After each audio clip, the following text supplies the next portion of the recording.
Okay, this story is known to everybody. One of the elementary stories that is introduced to us, isn't it? You ask a 4-year-old, he'll be able to tell you this story, isn't it? But this story has a few more alterations, few more versions after this. Are you aware of that?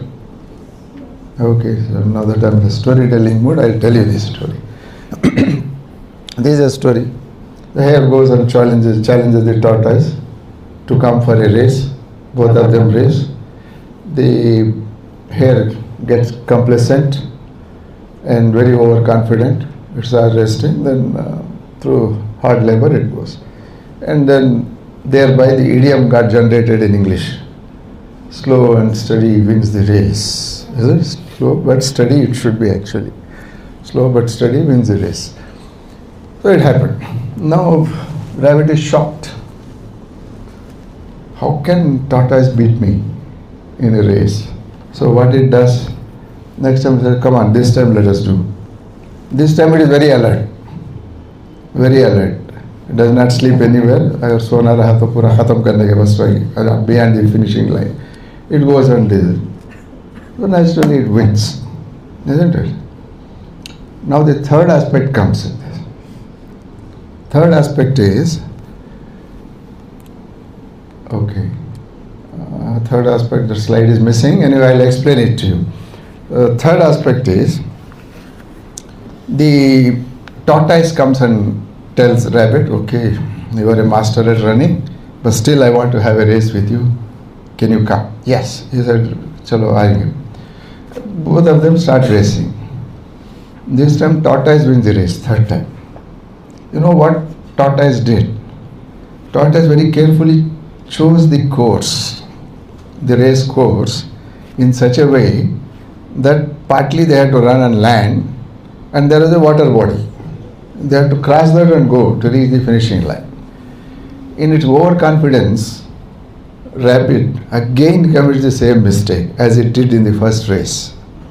It said, Theka, now one time I have lost, I am not going to lose. But it has not checked the basic facts. What is the course? Why is tortoise calling me for the race again? It did not check up anything. Headlong it plunged into that challenge and then lost. Because it ran fast on the land. Once it encountered the water body, it stood there. It did not know what to do. Tortoise came slowly, walking, got into the water body and then reached the other line and then finished it. It won the race. Now it's the turn of the rabbit to think, what do I do? I am not able to win against this. Against my competitor, I am not able to win. What do I do? Then it starts thinking, if we have this sort of different multiple surface courses, there is no way in which I am going to win. But can I gain something out of this? Can I complete the race? But if I have to complete the race, it's not merely the competition that is going to help. I have to collaborate with my competitor. I have to collaborate with my competitor. Then only I can win. But then I'll have to show some benefit to the other man also. Otherwise, why will he collaborate? Competitor will not collaborate. You think Google might fight Microsoft might fight with that Elon Musk thing. AI, everybody is messing up with everybody. Everybody is competing with everybody. But it's not all competition. They collaborate also. India, China might be fighting with each other. But there are a lot of areas where they do business together. India and Pakistan might be fighting with each other. But there is a lot of business going on even now. Russia and America might fight with each other, but they do a lot of business. A few areas they might not, but a lot of areas they do. Why? Because they have learned to survive against the competitor by collaborating. But I don't get all benefit unless I collaborate with my competitor. Second World War was the example. If you see, Germany was the kingpin of the Axis powers. Allied powers, when they went and defeated Germany, they did bombings very selectively. They did not destroy bridges. They did not destroy cities. Anybody, how do we think if there is a arch enemy who has troubled me so much, I want to finish him? But then Allied powers knew that once the war is over, they have to sit and negotiate with them. They have to work on the reconstruction. So let us not destroy it too much. What does it mean? To what extent competition, where the cooperation starts? This is an art. As you keep moving in life, it happens. Does it not happen in a sports area, whether it be football or cricket? Cricket, there is a number 3 slot vacant. Sudarshan is fighting for it, Gill is also fighting for it. Both of them are in the middle. What are they now? They are collaborating with each other, they are competing with each other. For the slot, they are competing. But once they are in the middle, they have to cooperate. Otherwise, both of them will lose. Team will lose, isn't it? Usko ye run out kara diya. So okay, you have achieved something, but then your team is losing. So that's why in life always remember, it's not a question of only winning and losing. Winning and losing, or defeating somebody or not. How much to defeat, where to stop, where to soften the blow, that is also important. So the skill that we have to develop early in life is how are you in a very mature way going to decide if I am having combined preparation. Okay, there is only one job vacant somewhere, isn't it? Both of you are as friends in the same room, you are sitting and preparing. Both of you are going for that interview. Only one of you will get it. What will you do now? They are your friend, your roommate is your competitor. You are trying to, on the sly, not tell him, not make him do anything, and then try to pass over and get that position. By doing that, there is a danger that if a performance is totally substandard, nobody might get the job at all. So both are not fit, so let us not take anybody.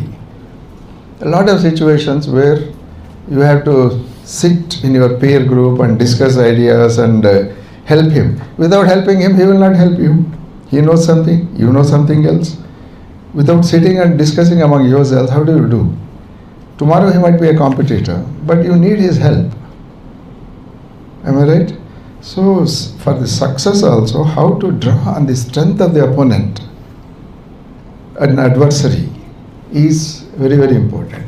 So this requires maturity, this requires skill. So I told you something. What you told is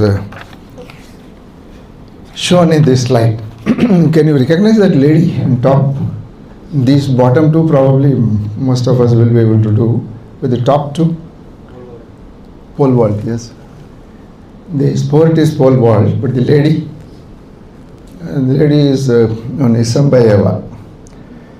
This lady, and there in our time there used to be one Sergei Bubka.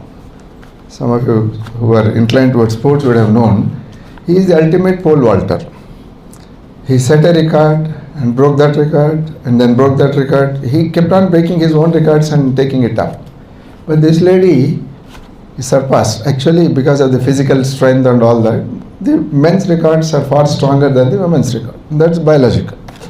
But then, this lady, 7 top world records are hers.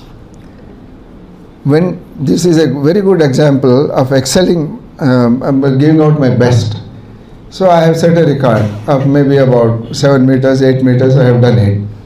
But then she did not rest content there, because the number 2 is far below. There is no way in which she is going to catch up. But she did not stop there. She wanted success.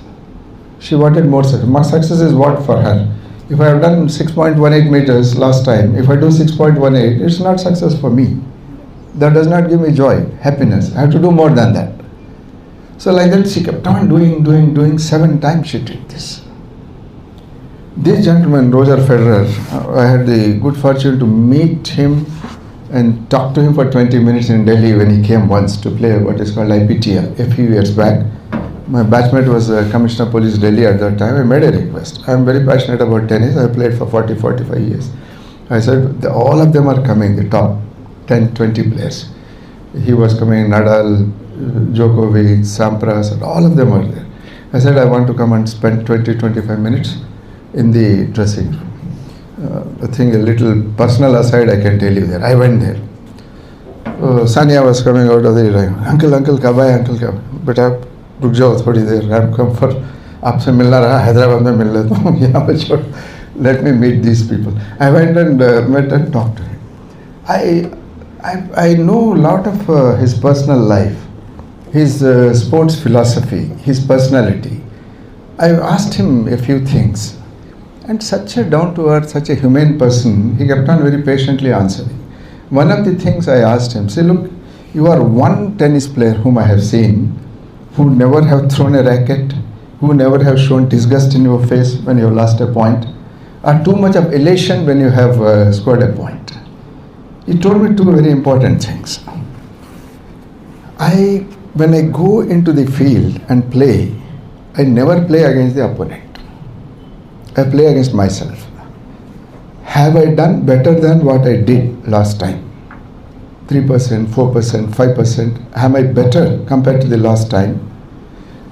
That is all that I do. That is the meaning of success to me. If I have done better than what I am capable of, that day, even if I lose the game to Nadal, Djokovic, to anybody, I don't mind. Because I have given it my best. What more could I have done?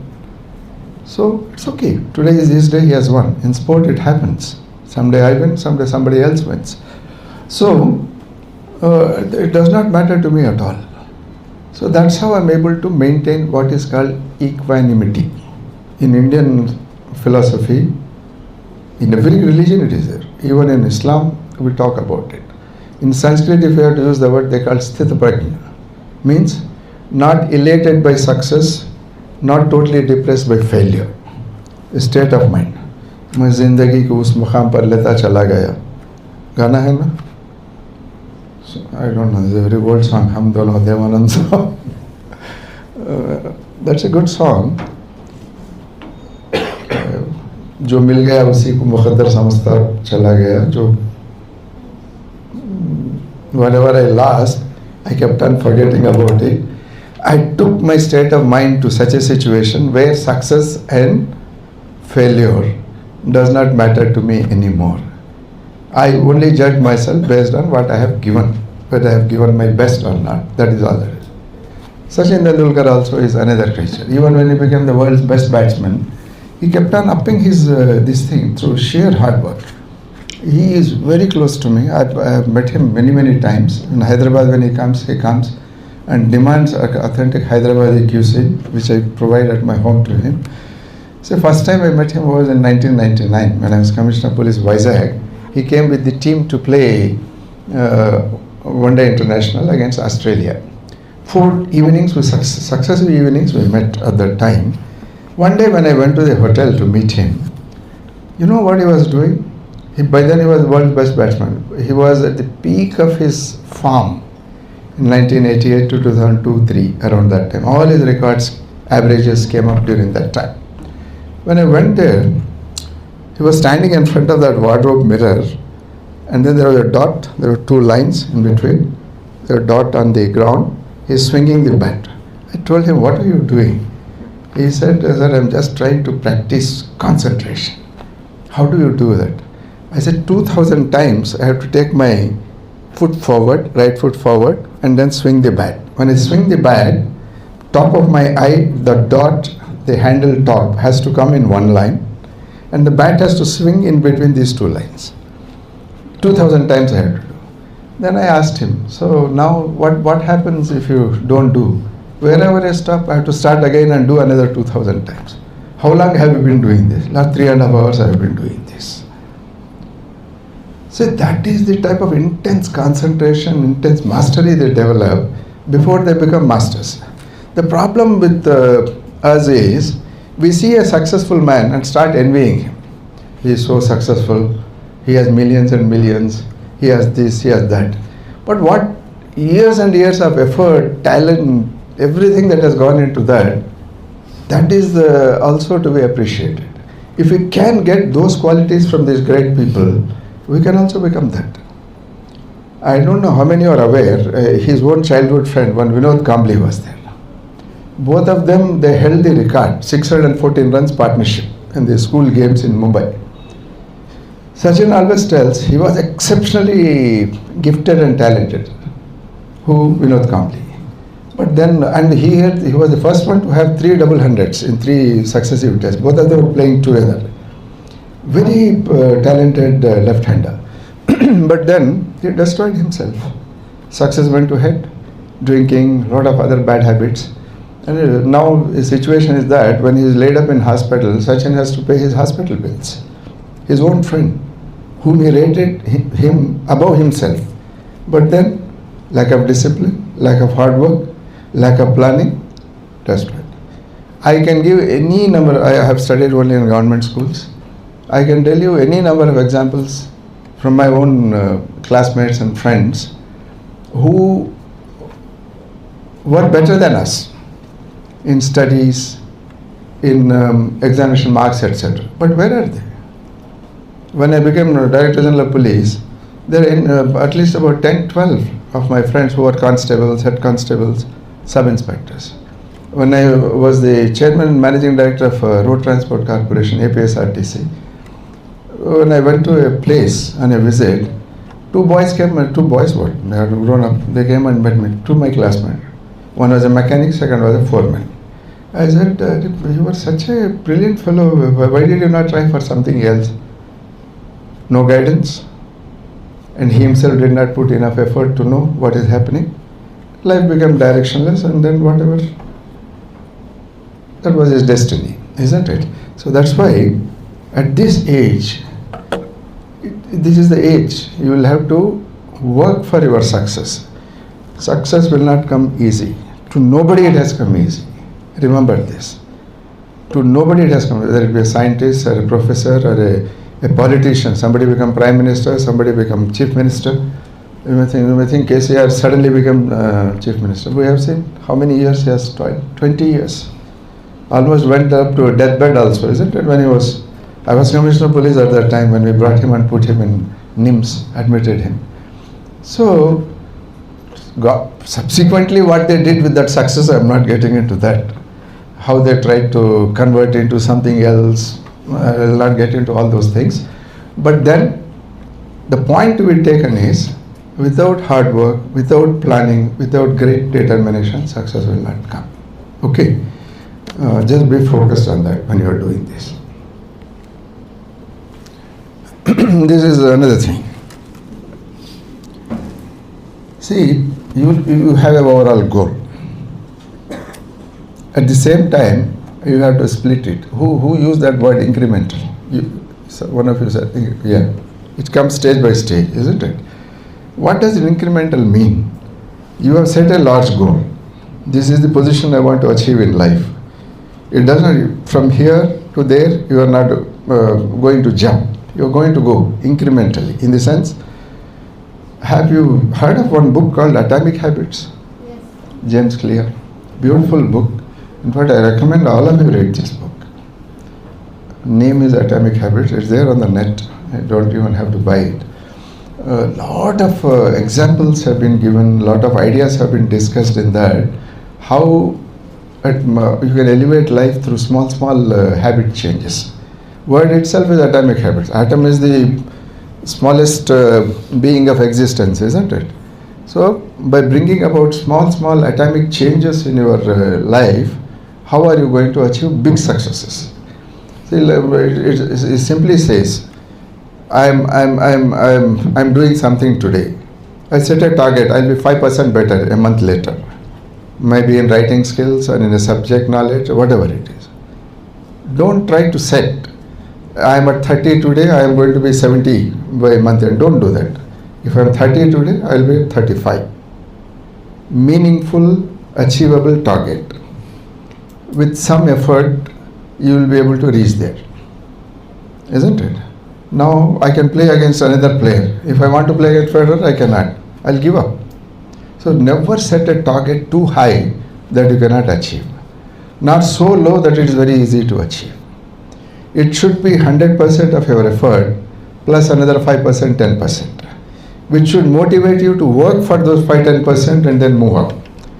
This is what, even when you go for physical exercise to a gym or anybody, this is what your trainer does. Don't overdo. Do only this much this week. Next week, going with, if you are doing 10 repetitions, next time do 12 repetitions, then 15, then 20. Like that, gradually it goes up. Even here, your skills, your success also is going to go up incrementally. Every week, if you are improving by 0.5% of what you are doing now, you are 26% better by the year end, which is a phenomenal thing. And you yourself will not notice between today and next week that 0.5% that you have increased, you do not know. But then if you compare yourself now and a year later, you would have seen 25%, then you can see. Then you can see that you have gone up by 25-26%. But without doing this 0.5% weekly, you cannot reach there. In between, you can default here and there, but substantially you should stick to your plan of improving yourself gradually. It looks totally directionless. You don't find any growth. You don't find any anything visible, measurable. But then 1 year later, if you see, you would have succeeded. You would have gone up substantially. I'll tell you a small anecdote here. There is a particular variety of bamboo grown only in Chinese forests. This bamboo, the specialty of this is, the farmers take a small shoot of that and then bring it and put it as a seed. They plant it. But then they don't plant it straight away. They keep it at home for 2 years till it dries up totally. Life is totally out of it. That's what it seems. But genetics works in a different way. 2 years later, when it is totally dry, yellowish, then they go and plant it. Chinese farmers, they keep on tending to it, watering it and then taking care of it. 6 months, 1 year, 2 years, nothing, no visible sign of life at all.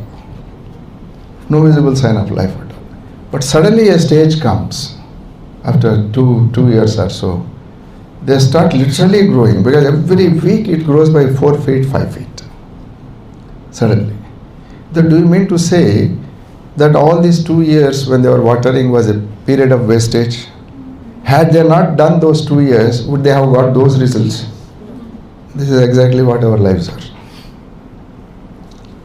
I keep on repeating, writing an essay, improving it, again rewriting it, reading a book, reading a subject. But then I don't find much of difference between yesterday and today. But unless I keep on doing it for a longer period of time, I don't see that sudden jump in that. I was good as a student, but a very, very irregular student, very indecisive student. So much so, I did my intermediate, joined medical college, left it in 15 days, and then tried to do English literature, then came on to sciences, cursing sciences. Very poor in mathematics. Without mathematics, you can't do physics and chemistry. I kept on cursing it, but then I ended up doing science. When post-graduation stage came, I said, now this bloody thing is over, science, now I'll take English literature and complete it. But still I don't know why. I joined MSc Chemistry and topped in the university, MSc. Without liking that subject, hating that subject, I did it. Why did I tell this? What was I talking? Because you hated it, you tried to achieve more. Some point I wanted to connect, I got digressed. So, the bamboo thing. See, the thing is, anyway, I think this is going off. Right, I'm not able to recollect. Let me see if this is what happens when you touch 69, 17. Selective forgetfulness, amnesia. Okay. So these are some of the points around success. I'll tell you a few more that I have. Microvision we were discussing. You have a goal. That goal you'll have to split into smaller goals and then only see that. The beauty of this particular bird, though it soars so high into the sky and keeps on flying, if there is a worm on earth, which is a rat that's seen, from that height it can see that 36,000 feet also, it is able to focus and see this. It can have the entire landscape in its vision. But at the same time, when it wants to focus and see, it can see a small, this one also. This is what all of us must cultivate. You take big industrialists, whether it be Ambani, Adani, I don't know, let's leave it.